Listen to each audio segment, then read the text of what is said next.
ఓం శ్రీ గురుభ్యో నమః. శ్రీమాత్రే నమః.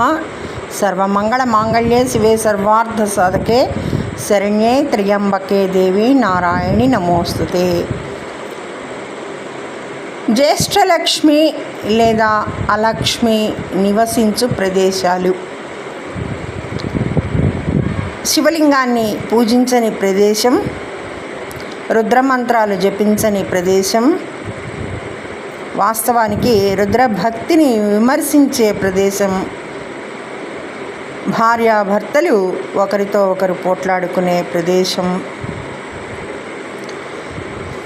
రాత్రిపూట ఒకరితో ఒకరు గొడవ పెట్టుకోవడం, చుట్టుపక్కల ఉన్న చిన్నవాళ్లకు భోజనం పెట్టకుండా తామే భోజనం చేసేవాళ్ళు, ముఖం కడుక్కోకుండా స్నానం చేయకుండా ఉన్నవారి ఇంటి వద్ద, మురికి బట్టలు వేసుకునేవారు, మురికి చేతులను బట్టలపై తుడుచుకునేవారు,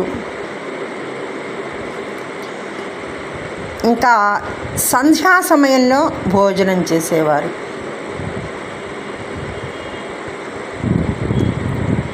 నిద్రపోయేవారు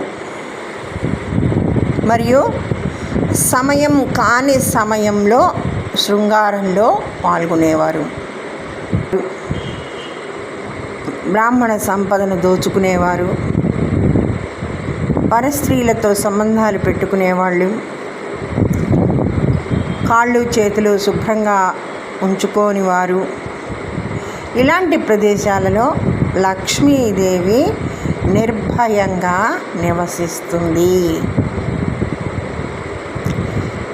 ఇంకా ముళ్ళ మొక్కలు, పాలను విసర్జించే మొక్కలు అంటే బొప్పాయి చెట్టు అటువంటివన్నమాట.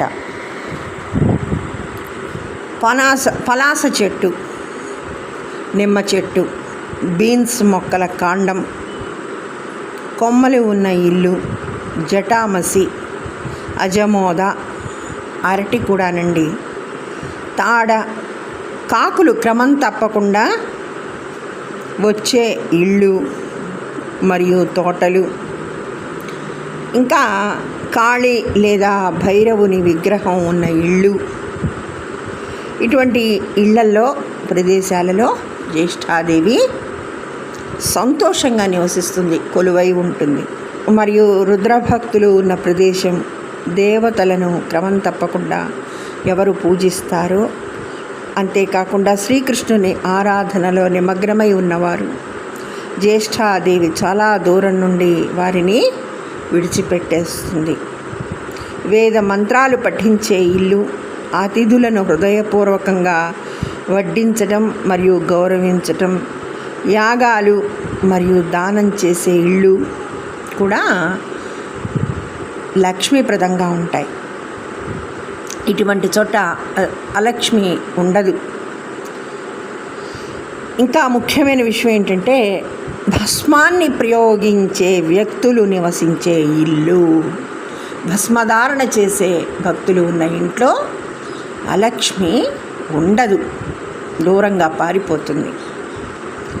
అలాంటి ప్రదేశాలలో అలక్ష్మీదేవి నివసించదు.